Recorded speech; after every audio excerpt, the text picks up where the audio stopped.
श्री शिवाय नमस्तुभ्यम दोस्तों। हर हर महादेव। कैसे हैं आप सब? स्वस्थ और सुरक्षित होंगे। दोस्तों, आज 8 अगस्त श्रावण मास का अंतिम सोमवार और बहुत ही शुभ संयोग एकादशी भी आज ही है।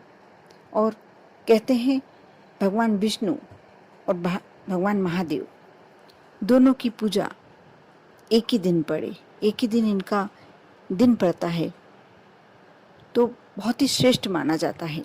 आज के दिन यदि आप भगवान विष्णु की पूजन करते हैं, माँ लक्ष्मी की पूजन करते हैं, साथ ही साथ भोलेनाथ को भी जल समर्पित करते हैं, उनका विधि विधान से अभिषेक करते हैं, तो अवश्य आपका जीवन बहुत ही सरल और सहज हो जाता है। शिव पुराण में भगवान शिव के अवतारों का, शिव महिमा का, शिव भक्ति का और शिव के संपूर्ण जीवन के चरित्र का बताया गया है। इस पुराण में इंसान के कार्य व्यवहार और सृष्टि से जुड़ी हुई रहस्यमयी बातों के बारे में बहुत ही विस्तार से जानकारी दी गई है। और शिव महापुराण के अनुसार ही भगवान शिव की पूजन करने वाले व्यक्ति को जीवन में कभी भी किसी भी चीज़ की कमी नहीं होती। महादेव हमेशा अपने भक्तों के लिए उपलब्ध रहते हैं। महादेव केवल त्रिदेवों में से एक देवता ही नहीं है, बल्कि वह पंचदेवों में प्रधान, अनादि और निगमागमन भी हैं। शिव महापुराण में भगवान शिव को प्रसन्न करने और समस्याओं से मुक्ति पाने के बहुत सारे उपाय बताए गए हैं, बहुत छोटे छोटे। इन उपायों को करने से न सिर्फ धन संबंधी परेशानियां दूर होती हैं, बल्कि सभी पाप नष्ट हो जाते हैं। जो हमसे जाने अनजाने में हो गए हों, सभी पाप नष्ट हो जाते हैं। और ये उपाय इतने सरल होते हैं, इतने सहज होते हैं कि आप इनको आसानी से कर सकते हैं। आज मैं अपने वीडियो के माध्यम से वही उपाय बताने जा रही हूँ। शिव महापुराण के अनुसार ही धन संबंधी समस्या से मुक्ति पाने के लिए सोमवार और श्रावण मास का सोमवार तो बहुत ही श्रेष्ठ है। इसके साथ साथ आज एकादशी का पर्व। आज भगवान विष्णु को चावल नहीं चढ़ते हैं, घर में भी आप भोजन में चावल नहीं बनाते हैं, नहीं खाते हैं। लेकिन भगवान शिवलिंग पर, भोलेनाथ के शिवलिंग पर यदि आप साबुत अक्षत, मतलब टूटे फूटे नहीं होना चाहिए, शिव मुट्ठी कहा जाता है, आप पहले चावलों को साफ कर लें और उनमें से टूटे फूटे अक्षत निकाल दें और कम से कम ऐसा ले लें कि आपकी एक मुट्ठी हो जाए। और शाम के समय जब सूर्यास्त का समय हो, एक घी का दीपक लेकर जाएं। और एक यदि दीपक ले जा रहे हैं तो मैं इसके लिए सलाह दूंगी चौमुखी दीपक। आज यदि आप भगवान के मंदिर में, भोलेनाथ के मंदिर में लगाते हैं, चाहे आप आटे का लगा सकते हैं, मिट्टी के दीपक को भी चौमुखी बना सकते हैं। आप उसमें बत्तियां इस प्रकार रखें कि 4 तरफ से बत्तियां जलें, तो चौमुखी दीपक बन जाएगा। और ज़रूरी नहीं है कि आप उसमें घी डालें, आप तिल का दीपक भी शिव मंदिर में लगा सकते हैं। लेकिन बस थोड़ा सा आपको ये इस बात का ध्यान रखना होगा कि आप सरसों के तेल का दीपक शिव मंदिर में प्रज्वलित ना करें। आपने ये कार्य कर दिया और एक मुट्ठी चावल, जो शिव मुट्ठी कहा जाता है, आप भोलेनाथ पर अवश्य समर्पित करें। यदि आपको ऐसा लगता है कि चावल आप अक्षत, पूरे साबुत चावलों को बीनने में आपको प्रॉब्लम हो रही है, तो आप मूंग भी चढ़ा सकते हैं, जौ भी चढ़ा सकते हैं। इस सभी का एक ही फल मिलता है। जो भी आप मनोकामना से ये कार्य करते हैं, आज अंतिम सोमवार, उससे भी ज़्यादा श्रेष्ठ एकादशी का साथ में होना।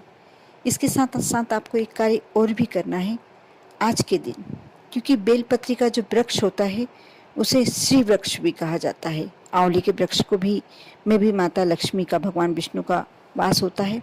आज के दिन आप प्रयत्न करें, बेलपत्र के वृक्ष के नीचे, पीपल के वृक्ष के नीचे, आंवले के वृक्ष के नीचे और केली के वृक्ष के नीचे, आप इन चारों वृक्षों के नीचे घी का दीपक अवश्य प्रज्वलित करें।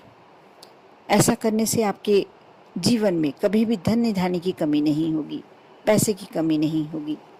इसके अलावा आपको, क्योंकि आज एकादशी भी है और बहुत ही श्रेष्ठ, बहुत ही उत्तम संयोग मिला है, श्रावण मास का अंतिम सोमवार और साथ में एकादशी का होना।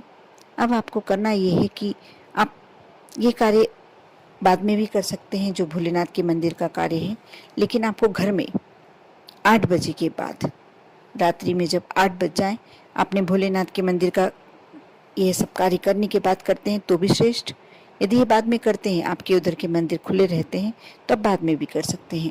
लेकिन आपको अपने घर में माँ लक्ष्मी और भगवान विष्णु की यदि आपके यहाँ तस्वीर लगी हुई है, और कहते हैं कि घर में हमेशा भगवान विष्णु के साथ ही माँ लक्ष्मी की तस्वीर लगानी चाहिए, और हमेशा लक्ष्मी जी जो होती हैं बैठी अवस्था में ही होना चाहिए, विराजित अवस्था में होना चाहिए।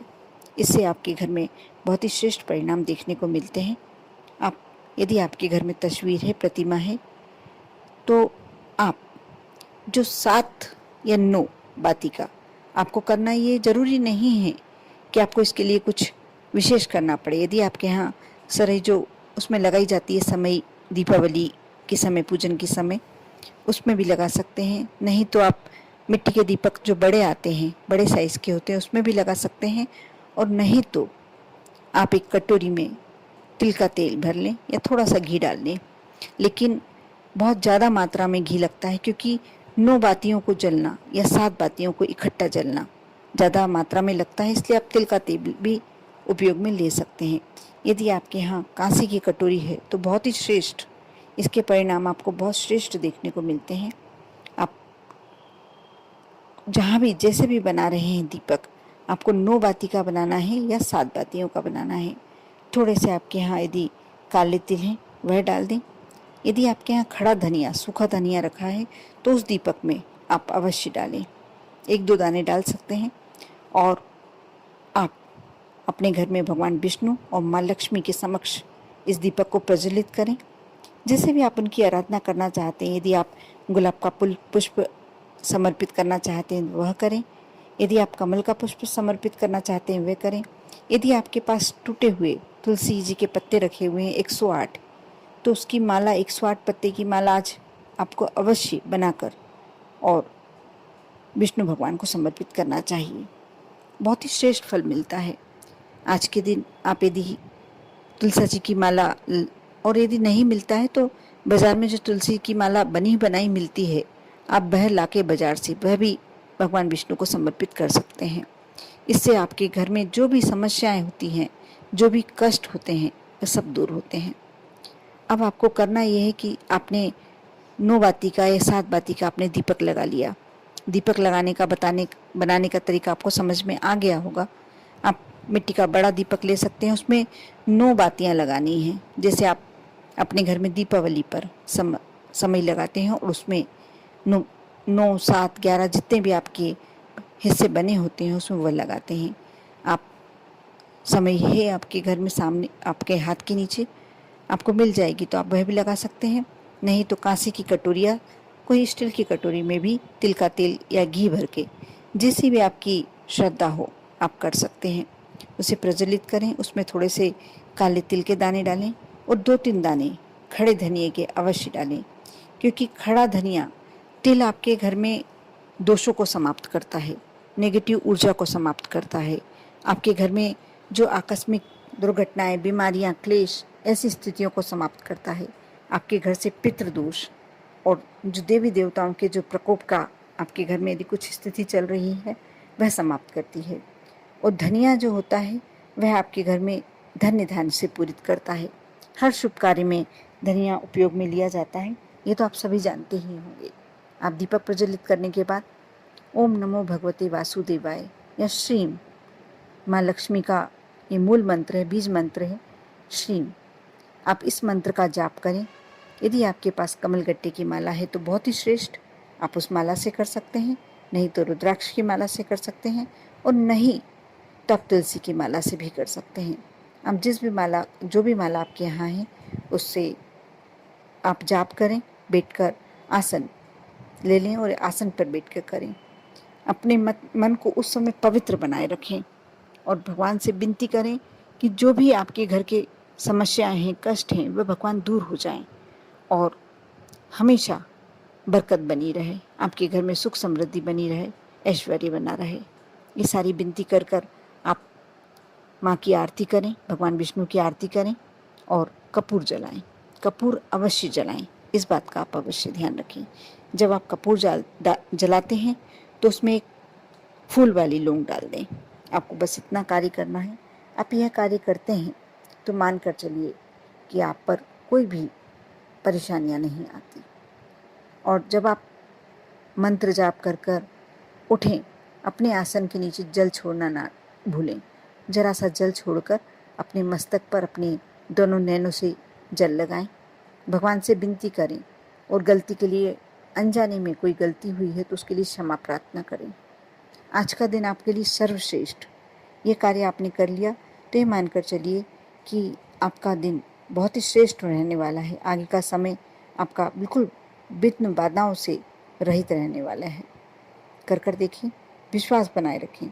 आप कोई भी कार्य करें, भगवान से संबंधित या अपने जीवन में कोई भी टास्क को कंप्लीट करना चाहते हैं, कोई भी क्षेत्र में सफलता पाना चाहते हैं, इस बात का आप अवश्य ध्यान रखें। हमेशा पॉजिटिव बने रहें। पॉजिटिव बने रहेंगे, विश्वास बनाए रखेंगे, भगवान में आस्था बनाए रखेंगे तो आपके हर कार्य खुद ब खुद होते चले जाएंगे। आप पर और आपके पूरे परिवार पर भगवान शिव की कृपा बनी रहे, भगवान विष्णु की कृपा बनी रहे, साथ ही साथ माँ लक्ष्मी की कृपा अवश्य बनी रहे। ओम नमः शिवाय।